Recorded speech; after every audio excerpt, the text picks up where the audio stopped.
Welcome back to MLT 130. Today we're going to cover the lecture on amino acids and proteins. Remember, amino acids make up proteins, and that's what it's showing here in this image on the first slide. Here are the objectives for this lecture. You can pause the video if you want to and read through them on your own. Proteins are macromolecules composed of covalently linked amino acids. Covalently meaning they have shared electrons. Proteins contain carbon, hydrogen, oxygen, and nitrogen, and sometimes sulfur. So what is an amino acid? It's a small biomolecule containing at least one amino group that's represented by NH2, one carboxyl group that's represented by COOH, and a hydrogen bonded to an alpha carbon with a side chain group that's represented by an R. So if you look over here on the right hand side, this is your structure of your amino acid. Here's your hydrogen, here's your carboxyl group, your COOH, here's your amino group, and here's your R group, or your radical or side chain, and that's going to be your variant group. Your amino acids can have a max of 20 types of amino acids that can make up a protein, and there's 8 essential amino acids that you must get from your diet in some type of protein. The enzymes pepsin and trypsin digest proteins into amino acids, so it breaks them down, and these amino acids are absorbed in the intestines. So here's just a question. Which element distinguishes proteins from carbohydrates and lipid compounds? And the previous lecture that we learned about carbohydrates and lipids, we're going to have to think back about. Is it carbon? Is it hydrogen? Is it nitrogen? Or is it oxygen? And you can pause the video at this time and try to come up with the answer on your own before you move on and get the correct answer. The correct answer is C, nitrogen. Nitrogen is found in amino acids which make up proteins. Let's look a little bit closer at that amino acid and how the amino acids make up the protein structure. And I'm going to use the drawing tool. So here is that amino acid structure that we've already looked at on the previous slide. You have your carboxyl group over here, and you have your amino group over here, and you have that radical group, and then you have your hydrogen group. So this is your amino acid. Well, those amino acids are hooked together by a peptide bond to form your protein. Well, if you look down here, this structure is 4 amino acids hooked together by peptide bonds. So you have a peptide bond right here, you have a peptide bond right here, and you have a peptide bond right here. So really you have, let me change the color, you have an amino acid here, you have an amino acid here, you have an amino acid here, and you have an amino acid here. And they're hooked together by peptide bonds to form your protein. And each one of those amino acids look a little bit different because of that R group, or that variant group. Okay, a little bit more on structure. Amino acids and proteins are amphoteric, and that means that the molecule has one proton accepting group and one proton donating group. So they can act both as a base or an acid. Ampho means both or both kinds. We also need to understand isoelectric point. This is the pH at which the amino acid or protein has no net charge, and the positive charge equals the negative charge, so the charge is neutral. We've already mentioned this, but the peptide bond is the type of bond that links your amino acids together. The peptide contains 2 or more amino acids. The polypeptide contains more than 5 amino acids linked together. A peptide chain is greater than 40 amino acids linked together. We have a couple of check-in or review questions coming up. At its isoelectric point, a protein is A, positively charged, B, negatively charged, or C, neutral, no net charge. Pause the video and try to answer it on your own before you move on and get the answer. The correct answer is C, neutral, no net charge. Next question is the chemical bond between amino acids and the primary structure of proteins are. Pause the video, try to answer it on your own before you move on and get the correct answer. The correct answer is D, peptide bonds. So there's 4 structural categories of our proteins. First off, there's primary, and that's what we've been mainly talking about so far in this lecture. This is our sequence of amino acids, and that's our chain structures. There's secondary, which is an interaction of adjacent amino acids, and this can come in the form of pleated sheets or an alpha helix. And you can see examples of both of those on the right hand side of the slide. And then there's tertiary, and this is the way the chains fold into a 3D form or 3D structure. And again, you can see an example there on the right hand side. And finally, quaternary, an arrangement of 2 or more polypeptide chains to form a protein. We have 2 major groups of proteins, simple and conjugated. The simple are made up of only amino acids. An example would be albumin.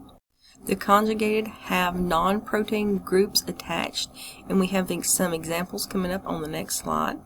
Here are some examples of our conjugated proteins. We have metalloproteins, which have metal ions attached. An example would be ceruloplasmin. Our lipoproteins are conjugated proteins that contain lipids such as cholesterol, triglycerides, and our phospholipids. Glycoproteins contain protein and carbs such as sugar and starches. And our nucleoproteins, these are proteins that have nucleic acid like DNA and RNA. Now we need to discuss denaturation of proteins. There are several causes, but one cause is change in pH. Mechanical forces such as compression, heat, pressure can cause proteins, denaturation of proteins. Chemicals, also UV light.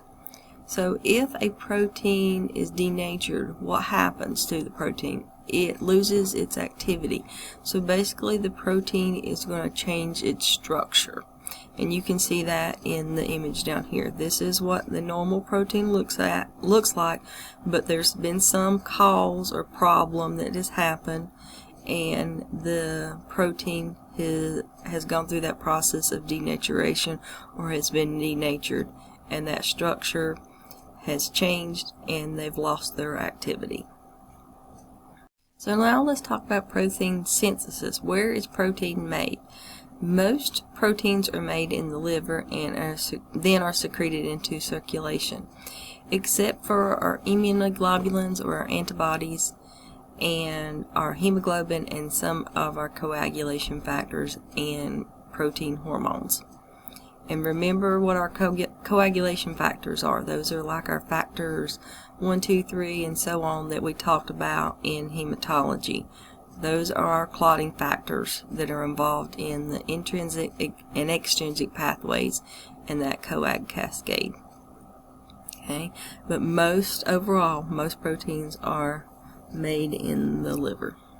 Now we need to go on and talk about protein function. On this slide, this is just one of the functions. We're going to talk about some more on a different slide.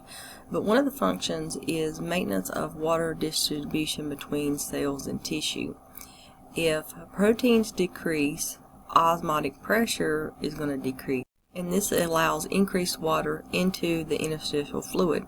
Well, this is going to result in edema or swelling, and this especially happens in your lower limbs. So keep in mind what we just said about swelling and edema and osmotic pressure and all that on the previous slide, and let's do this think about it situation.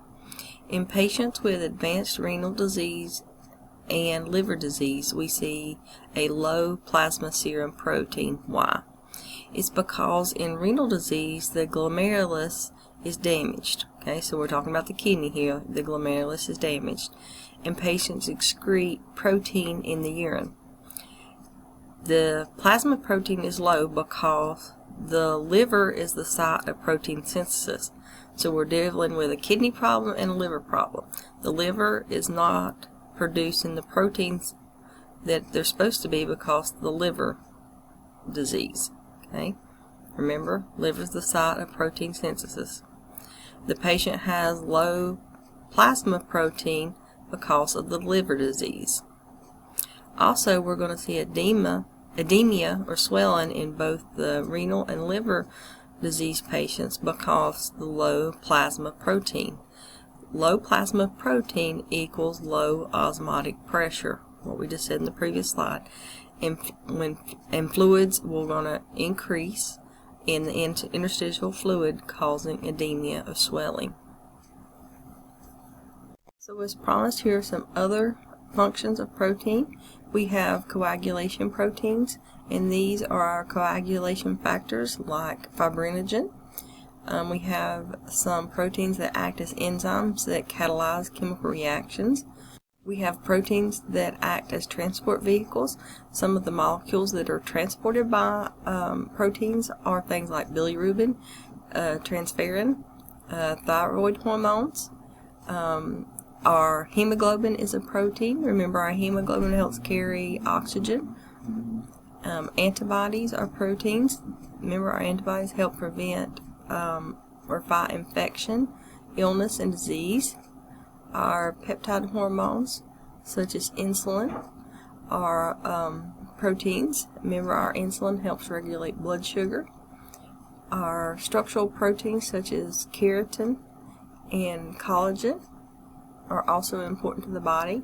Keratin can be found in our hair, nails, and outer layers of the skin. And our collagen is a fiber-like structure that is used to make up connective tissue like bone, skin, tendons, muscle, and cartilage. So let's talk about metabolism and how amino acids and proteins are involved in our metabolism. Amino acid, or the amino acid pool, is used to synthesize body proteins and non-protein nitrogenous substances.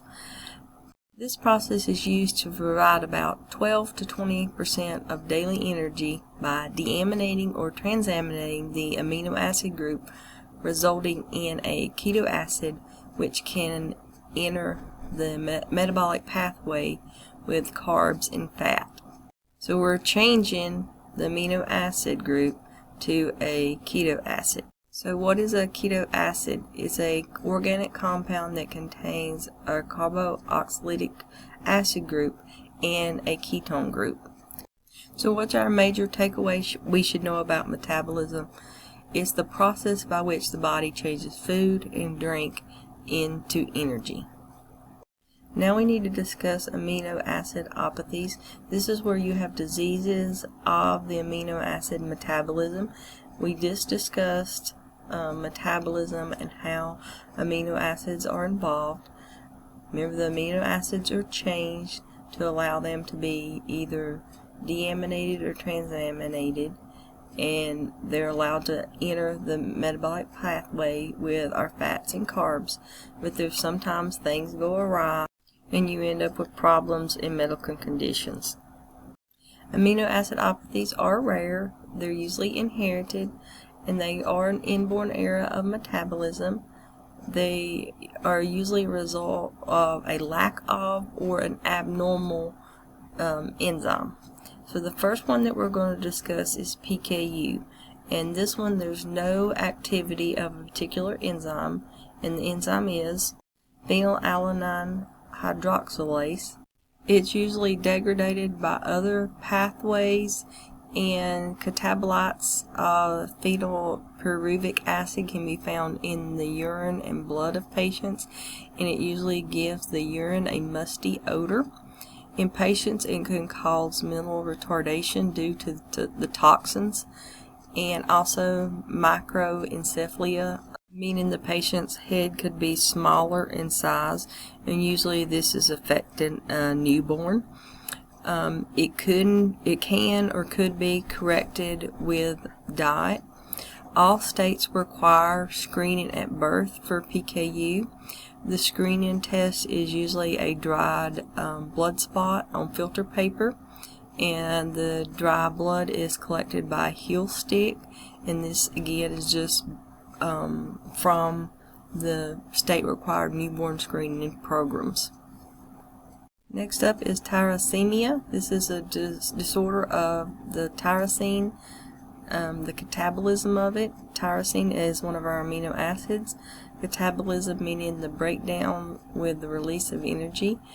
Tyrosemia can lead to liver damage, and it can be fatal. Next up is alkaptonuria. This is where you lack the homeogenesic oxidase gene. It causes patients to have dark urine due to lack of HGA, which is homeogenesic acid. Symptoms include ochronosis, which is a discoloration of the skin that can look a blue-gray color. So you can definitely see that with the naked eye, but in the microscope, if you're looking microscopically, there can be a buildup of that homeogenesic acid in the tissues, and it can cause there to be a yellowish color or discoloration in tissues on the microscopic level. Next up on our amino acidopathy list, we have maple syrup urine disease. This is the absence of the enzyme alpha ketoacid decarboxylase. This is the abnormal metabolism of 3 of our essential amino acids, leucine, isoleucine, and valine. You can have accumulation in urine serum and also cerebral spinal fluid. It can cause a sweet odor in the urine, breath, or on the skin. It can be found in newborns. It can cause severe acidosis in the first days of life, and can die, and the patient can die if not treated. Can be controlled with diet and protein intake, and the treatment is lifelong.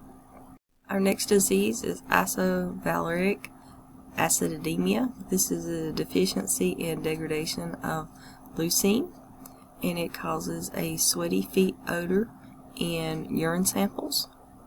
Next up is homocysteinuria. This is an intermediate in synthesis of cysteine. Again, cysteine is one of our amino acids from methionine, associated with cardiovascular risk and thromboembolic events. Thromboembolic is the obstruction of blood vessels by a clot or a clot that has been dislodged from another site in the body. Then we have cysteinuria. This is a defect of the amino acid transport system rather than an enzyme.